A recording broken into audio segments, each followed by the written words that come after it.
And, that just backs up the fact that for husbands, one of your greatest needs is that need for validation, that need to know that your wife not just appreciates you, but it's affirming the fact that, hey, you're on the right track. And it wasn't in that study. What was interesting is it wasn't about the men like doing everything right or just being perfect, but it was more so, thank you. Like, I appreciate you for showing up. Right. I appreciate you for making the effort. I appreciate you for trying. Yeah. Right. And when our needs are getting met in that way, I think that it fosters that emotional security, not even just for the wife, but for both. Yeah. For both people, because just because emotional security is a big need for us doesn't mean it isn't for you.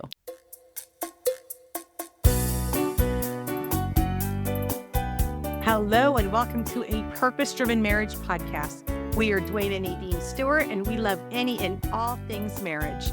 You've tuned into the right place if you're looking for actionable, practical tips to help you overcome real-life obstacles common to real relationships. We're here to help you strive for a marriage as God has designed it and not as the world has defined it. Because why settle for a good marriage when you can have a great one?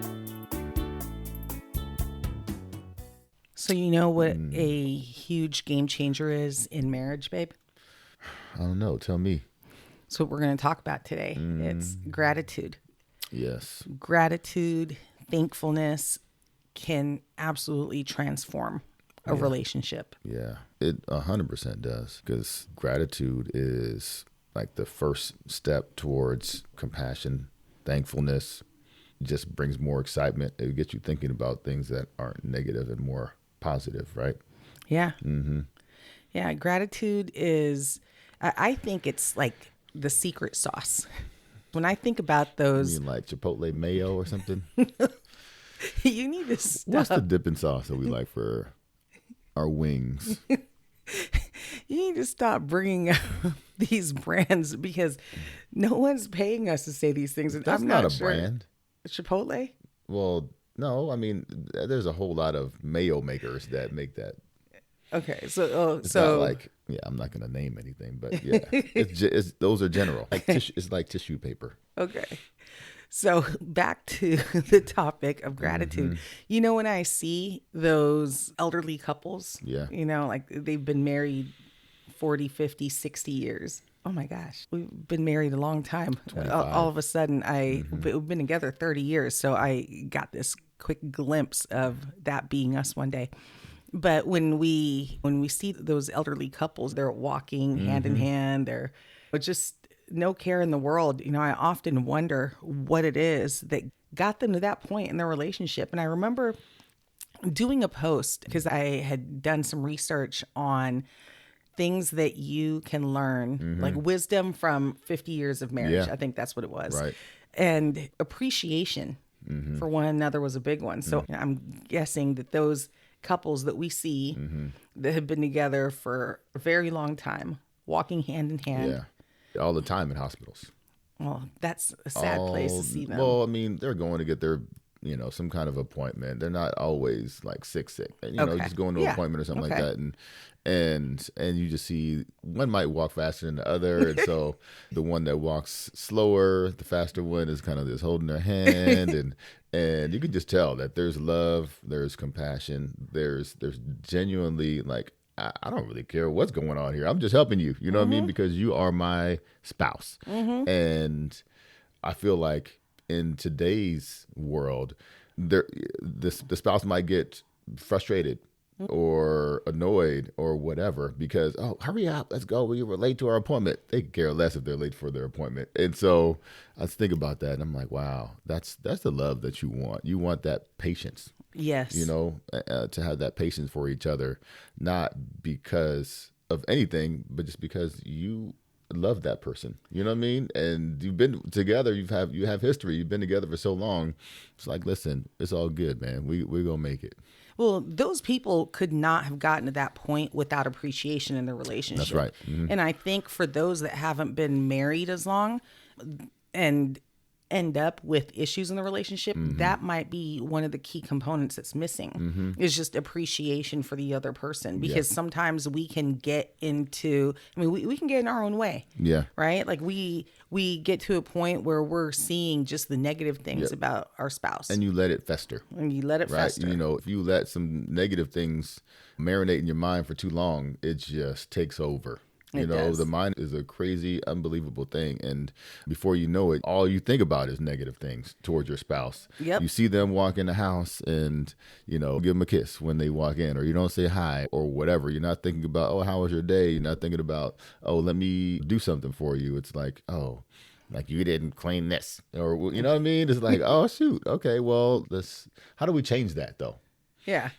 Well, I think it's recognizing how transformational gratitude can be in a relationship, knowing that and then being intentional about it, because you start with intentionality, but that intentionality eventually becomes behavior. Right. It becomes just a big part of you. Even those couples, when we're talking about them having been married for half a century, right? It may not have always been a relationship where gratitude existed, but hey, you get past a certain point, you can't help but appreciate that other person has tolerated you, stuck with you for that long. And after a while, you're just like, man, I need to give you a medal. They still together.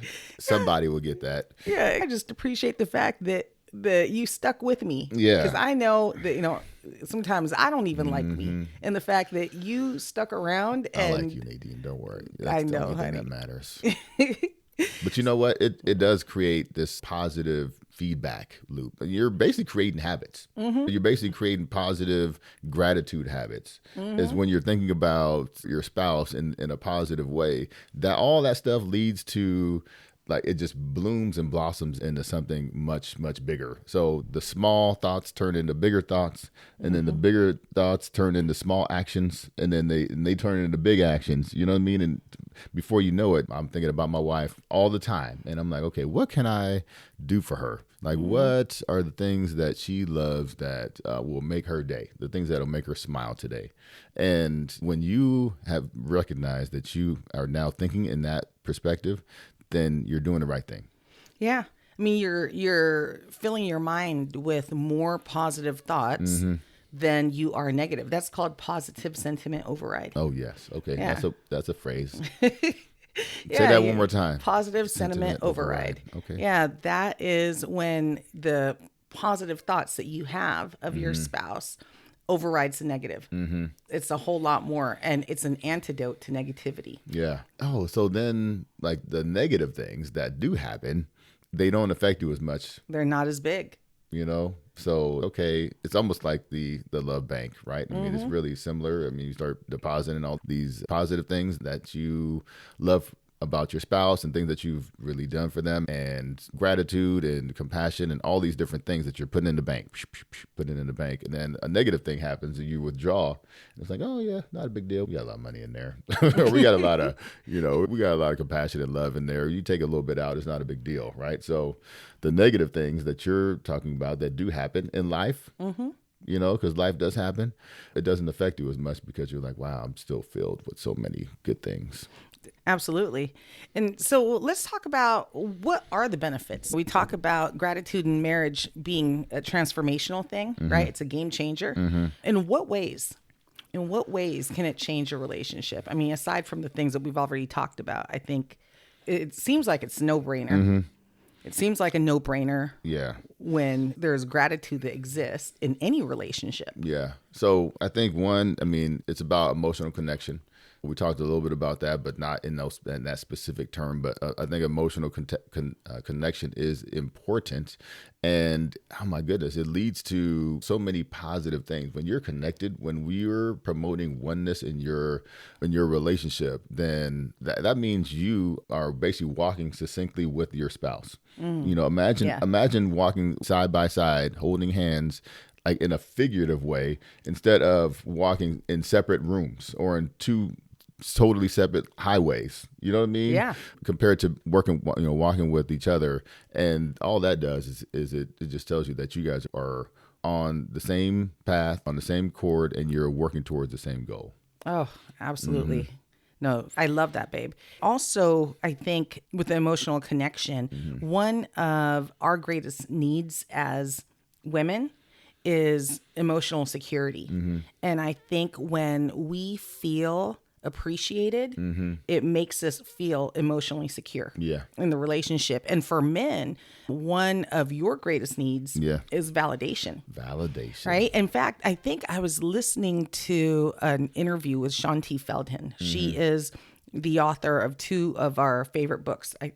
What are the names? For men only, for women only. That one. Yeah. And so she did this study. The study started with men. I think it was like over 4,000 men. And then she shifted and did a study with just as many women, I believe. Don't quote me on this because I can't remember the exact number of people that were in the study. But what they learned is that when the men were asked, what is the one single most positively impactful thing that your wife can say to you that would make such a big difference, it was thank you. Yeah. It was thank you. Like they could have said anything. And these men in the study, they unanimously said thank you was what it was that would mean the most to them. And, that just backs up the fact that for husbands, one of your greatest needs is that need for validation, that need to know that your wife not just appreciates you, but it's affirming the fact that, hey, you're on the right track. And it wasn't in that study. What was interesting is it wasn't about the men like doing everything right or just being perfect, but it was more so thank you. Like, I appreciate you for showing up. Right. I appreciate you for making the effort. I appreciate you for trying. Yeah. Right. And when our needs are getting met in that way, I think that it fosters that emotional security, not even just for the wife, but for both. Yeah. For both people, because just because emotional security is a big need for us doesn't mean it isn't for you. Oh yeah, definitely.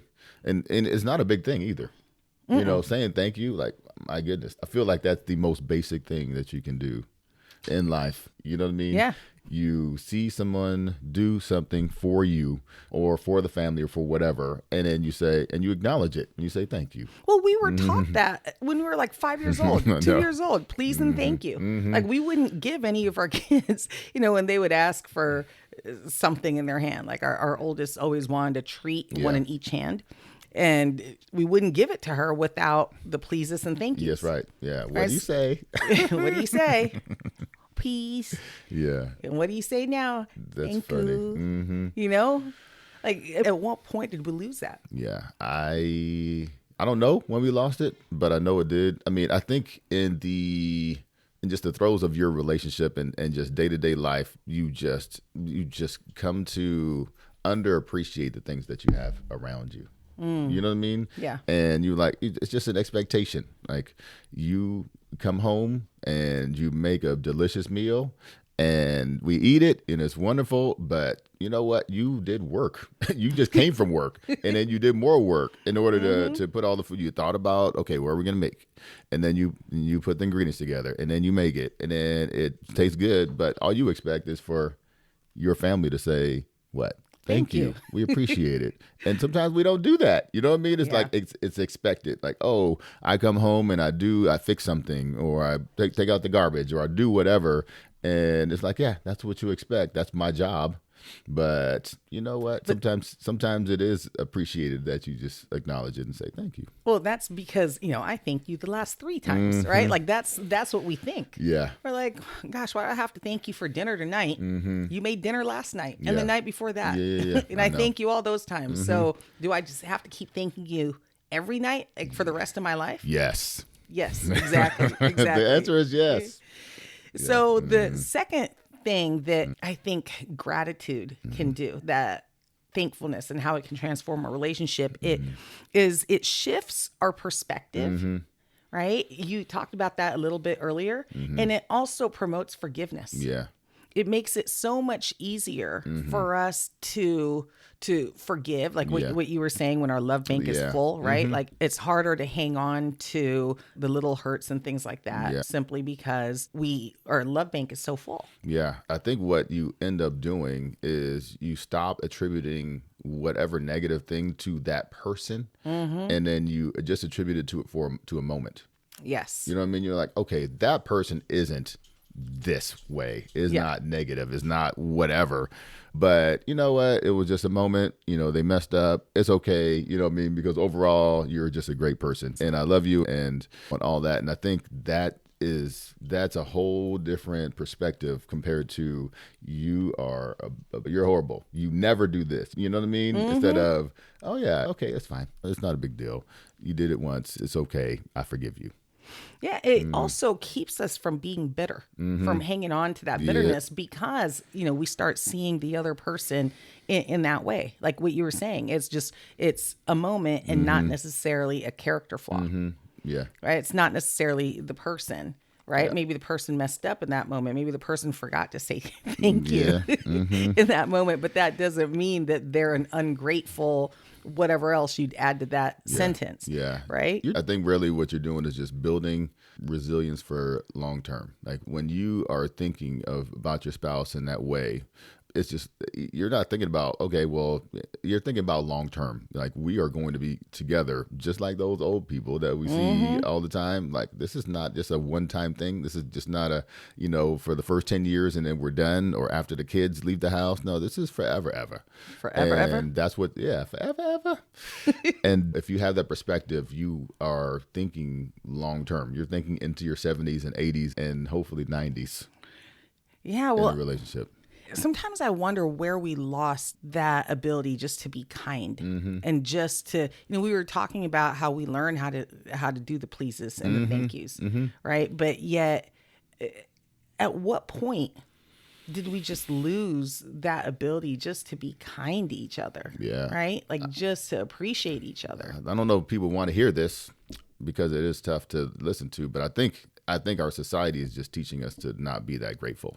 You think about, and this is kind of off topic, but social media, when first social media started coming into play, Facebook and all that, and people would post something and then they would get all snarky and negative. And I was thinking to myself, like, well, you would not say that if that person was in your, like right in front of you in your face. The only reason why you could say that right now is because you're behind a computer. And I think that people have just gotten used to insulting others in that way, like, oh, it's not a big deal. That's just kind of how we do things now. Yeah. And then it turns into your spouse, and it turns into your family, and it turns into people that you love. All of a sudden, and you don't really care because you've been doing it for such a long time, and people have validated it. Yeah, I agree with what you just said. Yeah, go. And I'm like, no, that's not okay. People have feelings. Yeah. Can you imagine being married to that? Oh my goodness, that could be horrible. Yeah, I could not. I can't imagine it because I'm not married to something like that. Oh, babe. No, I could not imagine being married to someone that was so unkind. Yeah. It reminds me of this one story that I read, and we're talking about social media. But I read it on social media, and it was about this couple. And the couple, I think they were together for a long time. But she was dissatisfied with the relationship, and she was like, you know what? Were they married? They were not married. Okay. We're going to break up. They were boyfriend and girlfriend. Well, he gets into this accident, and he has a concussion. And she comes and she, wants to make sure that he's okay. And for whatever reason, like the accident must have changed his perspective on things. And he was compassionate towards her, and he was kind towards her, and all these. Well, didn't she break up with him though? Yeah, didn't I say that? Yeah, so she broke up with him, but his concussion made it so he couldn't remember. Well, yeah, so he now all of a sudden he didn't remember that they broke up. And so his perspective changed because maybe he was like, well, this accident, I'm thinking about different things in life. So he's nice to her, compassionate, all that stuff. And she's like, I like that. And she reconsiders the fact that she broke up with him.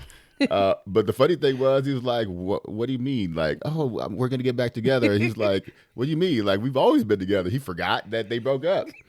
But really the moral of the story is, like, he changed the way he was towards her. He was thankful. He was compassionate. He was thoughtful and was thinking about her in the way that she wanted to be thought of, and the way he gave her the feelings that she wanted to feel. She reconsidered. They're back together. And then 5 months later, they get engaged, and then now they're married. You know what I mean? So when you say, oh, like, how would it be married to somebody like that? That's probably what she was thinking originally. Like, okay, I do not want to marry somebody like however he was. Yeah. But somehow his perspective changed. And it changed to more thoughtful and more compassionate towards her. And all of a sudden, now she's like, I feel comforted. I feel secure in this relationship. Yeah. I feel appreciated. And that's the type of person that I want to be with. And now they're married. That's kind of cool. So the moral of the story is to get a concussion Yes, right. then change your personality. That's right. Become kind, appreciative. Yep. If things go wrong, wives out there, don't be just dropping irons on your husband's head. Don't do that, please. I think it was a skiing accident for him. It was a ski accident. Yeah, it was a skiing accident. So the third thing that we're going to talk about and how gratitude or thankfulness can transform the relationship, how it's a game changer, is that gratitude cultivates joy and long-term satisfaction. In fact, research backs that up. By regularly expressing our thankfulness, couples can cultivate this atmosphere of respect and happiness, right? They just tend to just be more joyful. Yeah. They tend to be more content. They tend to enjoy the relationship a whole lot more. Yeah, I agree. I mean, when you think about joy comes from within, and satisfaction comes from knowing that you have that joy. And we equate that to happiness and joy. Happiness is more circumstantial. It's from something that you just received, like a new car or a gift or something like that, but it comes and it goes. But joy comes from the Lord, right? Yes. And knowing that the Lord has saved you, has protected you, has taught you, has comforted you and through bad times, that is where that joy comes from. But also joy comes in knowing that your relationship is secure. You know, joy comes in knowing that the person that you are sitting next to cares about you just as much as you care about them. Yes. You know, and it comes in that security and knowing that, you know what, we're in this together and we're in this forever. Yes. And if you can feel that, everyone, if you have a relationship where you can feel that, then you're in a great place. Oh, you know, I really enjoy just listening to you, honey. Like sometimes I just sit back when we're doing our podcast and just listen to you go. Like I love just getting those thoughts out of you. Yeah. Ladies, isn't that something that we just desire? I get to do that with Duane. All the time? All the time. When we do these podcasts, I mean, we don't rehearse. We don't rehearse these things. And so sometimes I sit here and I am just in awe at the things that comes out of Duane's mouth because it's just, I love his perspective. Yeah. And he's so smart. But anyways. I got one more thing, though. Well, I do too. Actually. Oh, go ahead. Do your thing. I do too. Okay. No, to add to this. I appreciate though. Thank you, Nadine. Yes, you're welcome. So to add to this, though, along the whole joy line, I think that gratitude, actually, I don't think I know, that gratitude also impacts the level of anxiety that we experience. So there was this research that came out, gosh, I think I'm losing track of time, but I think it was like a year ago, where these researchers discovered that the place in your brain where anxiety originates from is the same part of your brain where gratitude can come from. Right. And so what they concluded is that anxiety and gratitude cannot exist in the same place. It cannot exist in the same place. And so because your brain can only think about one of those things at a time. Can only process one of those emotions. Or it's going to be an anxiety. Exactly. So what they recommend is if you're feeling anxious about something, to choose to switch your feelings to that of gratitude. Yeah. You think about things that you're grateful for. A lot of therapists actually recommend a gratitude journal. Yeah. Right? Like first thing in the morning, you start writing about the things that you're thankful for. You're less likely to get up thinking about all the things you're anxious for. Yeah. And so can you imagine a relationship like in a marriage where gratitude is the first thing that we think about rather than all the things that we're anxious about? That's great. Yeah, I love that because you and I, we're always concerned about certain things. When you are the leader of a family, there's all these things that you're thinking about. You wake up in the middle of the night, and you're like, oh my goodness, we got to do this, we got to do that. And I'm so concerned about this. And it's like, okay, well, that's anxiety. Mm-hmm. So what happens if you wake up in the middle of the night and you notice and you recognize that that's happening and you start writing down things that you're grateful for instead? Mm-hmm. How does that going to change your perspective? And I think before long you'd be sleeping again. Oh yeah. You know what I mean? You'd be like, I'm knocked out. Yep. Well, it's biblical. We've got Philippians 4:6 when the Bible tells us to not be anxious for anything, but with everything by prayer and petition and with thanksgiving, right? With that gratitude. Thanksgiving's coming, by the way. Present your requests to God. And the peace of God, which surpasses all understanding, will guard your hearts and minds in Christ Jesus. I did that off the top of my head. That was good, baby, because I knew the verse. I was like, man, I do know that verse. I was like, I don't know all of the words. Yeah. No, that's one of my favorite verses. And so, but yeah, it's biblical. Yeah. Gratitude, especially in our relationship, can help to overcome some of the anxiety that we feel in our relationship. Yeah. Now, this is not medical advice. Right. This isn't saying that you don't need to go and take your anxiety meds if you're on that or do what your doctor's telling you to do. But I'm just saying that this doesn't hurt, right? To focus on the things that we're thankful for to help lessen the anxiety that we feel. I agree. I love that because I think, there's enough things that are happening in our world right now where people get anxious about. Some people are concerned about the economy. They're concerned about their job or whatever it is, their relationship. And it's like, okay, can we get a reprieve from that? And start focusing on the things that are good and great in our life. We're alive. We woke up this morning. We're on this side, the above side of the ground. So we're not dead. Nope. What can we do in our daily comings and goings that will bring honor to the Lord? You know what I mean? And we think about it from that perspective. Every day that we have walking on this earth, we have a job to do. We have an opportunity. And that is to bring joy to somebody's heart, hopefully your spouse, but also the people that you interact with on a daily basis. Yeah, the other people in our house. Yes. Right? Not only is it transformative for a marriage, but can you imagine how beneficial it is for the children that get to witness this? Yes, because we're hopefully setting them up for great relationships as well, teaching them how to do things the right way. Because, they can do things the right way or the wrong way. Sometimes the wrong way is what they see on their TikToks. Did I say that? I did say that. All right. Go ahead, honey. So what was that last thing? The last thing is I always think about other ways to be thoughtful and thinking about your spouse in a way that promotes oneness and just a good attitude, joyful attitude towards them. And I was reading through the Bible and I'm going through 1 Corinthians. So the first chapter, 1 Corinthians, talks about a bunch of different things, but in the end, it talks about boasting. And it says, if you're going to boast in the Lord. Now, don't be boastful about yourself. Don't be high and mighty about this and that, but boast in the Lord. If you want to have boasting, be righteous about it. And it's thinking about how gracious he is and how he saved you, and thinking about like the strength that he gives you and comfort and peace, and thinking about his character, you know what I mean? And thinking about all the things that the Lord has done for you. And so instead of thinking more inward, you're thinking outward. And that's the way we should live our lives, the conversations that we should have with other people. But it got me thinking about like our spouse. And I was like, like and I do this, and I don't always tell you that. And maybe guys, that's another thing that we should do is when we do boast about our wives, let her know about it.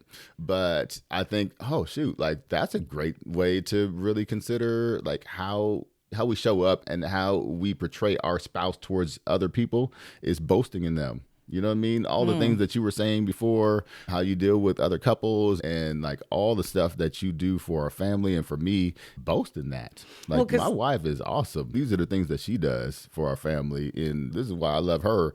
And you know what? That might even change the other person's perspective on how they view their spouse. Yeah, because I can tell you 100%. They're complaining, right? That happens like very, very It's really easy to do that. Yeah, it's really easy. It's like misery loves company. Yes, right. One person starts talking about, oh, my husband is this way, or he didn't do this. Oh, yeah, well, let me tell you what my husband did or didn't do. Right? And then Why has always got to be the husband? Well, because I've never had a wife. Just kidding. Just kidding. So anyways, but yeah, absolutely. You know, I love hearing about you talking about me to other people. Yeah. I used to always ask you, like, what'd you say? What'd you say? And then what they say? Right. What were you wearing? What were they wearing? I want to know the details. Yes. Every single thing. I'm not going to give you all the details. No, so, but you know, one thing I do want to remind our listeners about is this: if you have not yet started setting your goals for 2025, you need to get on it, right? It is now the end of the year, or actually, it doesn't even matter what month of the year you're listening to this. If you have not started setting your goals, if you don't yet sit down at least once a year with your spouse and put together your couple goals, individual goals, family goals, or a marriage mission statement to help guide those goals, you need to start doing that now. That in itself is also a game changer. Yeah. So gratitude in your marriage is a game changer. Dreaming, setting goals together, being aligned in your purpose, being aligned in the direction that you're going as a couple, that's also a game changer. Yeah. So if you haven't done it, and if you're listening to this right around Thanksgiving time, we are having a big Black Friday sale for our podcast listeners. You guys are getting the biggest savings out of any of our followers, more than social media, more than anyone else out there. And so you're getting 50% off. So it's only $19.99 to start with. Yeah, it's only $19.99 to start with. But now you get this for, I think it's like 24 pages. Yeah.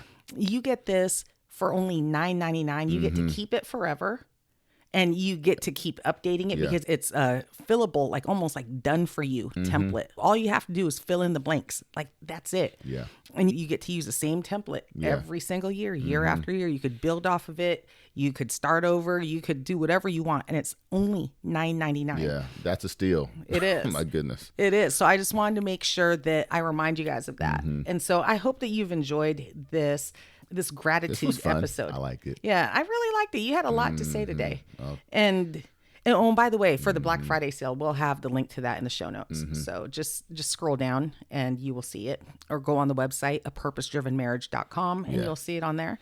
But yeah, I really enjoyed this episode, babe. I did too. I loved all. And if you guys could see us right now. I'm thankful for you, Nadine. If you guys could see us right now, you'd be like, wow, can't believe they're doing a podcast this early in the morning, looking the way that they're looking. Now we're going to church. Yep. We're heading to church right after this. So, well, thank you guys so much for listening in. Tune in next week for our next episode. Yeah. See you next time. Should I give them a preview? Yeah. Why not? Yeah. It's going to be the long anticipated What Men Want episode. So this is Nadine's going to be interviewing me. Yep, Duane's going to be in the hot seat, and he is going to let us know what it is that men want from his perspective, and he's representing all men. Well, just we'll me, see. But He's representing himself and those that he knows, maybe. All the guys are very similar. Very similar. So, all right, you guys have a great day. Bye.